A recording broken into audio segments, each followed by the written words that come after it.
But what's in the box is actually our key to a better looking exterior appearance on the Charger. Because what's in this massive box is a Hellcat style spoiler from Ninte. I am super excited to get this on the car and see what it looks like. And a massive thank you to them for sending this spoiler out to me. And I've actually never installed a spoiler on a car ever. Wow. That's right. I'm an automobile enthusiast and I've never put a spoiler on any of my cars. Let's get this thing on. To get the spoiler to fit properly and actually look good, we'd have to do some calculated aligning. And that's something I'm horrific at. Luckily, I have a brother and dad who are much, much better at it than me. And they had some clever ways up their sleeves to get the spoiler aligned on the trunk lid, which involved tape and a marker.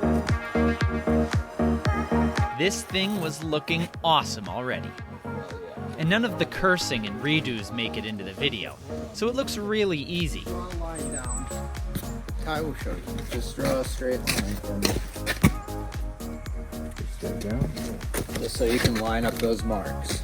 We put the spoiler in place and used 2 pieces of tape hanging from the spoiler down to the trunk lid. Then used the marker to draw a straight line down so we could then align the spoiler when we put it back on the trunk lid after attaching the adhesive. 2 more pieces of tape were put on the edges of the spoiler, and we essentially traced the spoiler onto the tape, so we know where to line it back up.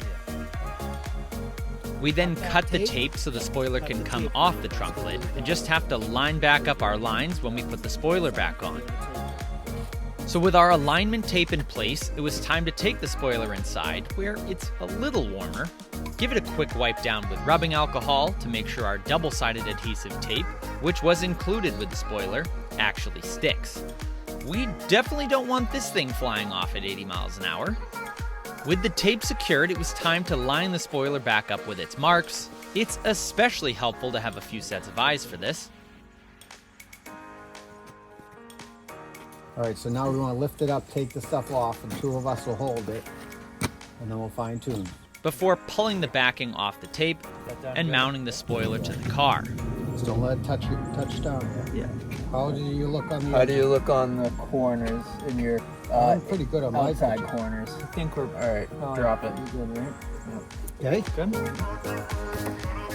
But unfortunately, we had a problem. Don't push on too much. The thing isn't very thick.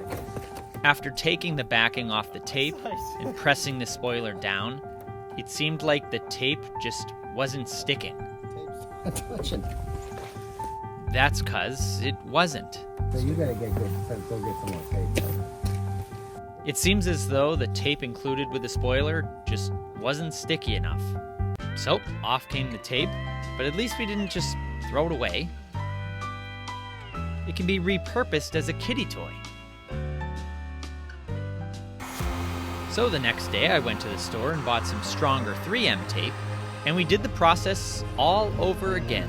We realigned the spoiler back up and made new tape marks. What? Then again, brought the spoiler back inside, where it's a tad warmer to put on our much stronger tape. It's around 50 degrees out, which is the minimum temp for this tape to be applied.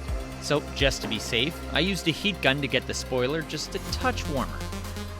We pulled the backing off the new tape, aligned the spoiler, again utilizing all eyes on deck to get it lined up evenly, even my mummies, and pressed it down under the trunk lid, making sure to apply lots of pressure to get that tape to bite. And alas, it stuck! It worked!